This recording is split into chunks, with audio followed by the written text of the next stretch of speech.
আসসালামু আলাইকুম এভরিওয়ান, সবাই কেমন আছেন? আশা করি ভালো আছেন। আমরাও ভালো আছি।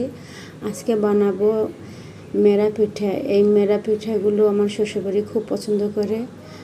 বলতে গেলে তাদের ঐতিহ্যবাহী পিঠা, এই পিঠা ছাড়া তারা কিছুই বোঝে না, এরকম একটা। তবে আজকে আমি কোনো সময় বানাইছি না, আজকে আমি বানাবো। পিঠাগুলোর ভিতরে হালকা গরম পানি নিয়ে পরে একটু ডলা দিয়ে পরে হাতের চাপ দিয়ে এরকম পিঠাগুলো বানাইতে হবে। বানাইয়া গরম পানি দিয়ে গরম পানিটাকে ফুটিয়ে তারপরে পিঠাগুলো ছেড়ে দিতে হবে। এই যে পিঠাগুলো আমি ছেড়ে দেব। তারপরে যে বলকাইতেছে, বলকানোর আস্তে আস্তে পিঠাগুলো বেশ সেদ্ধ হয়ে যাবে।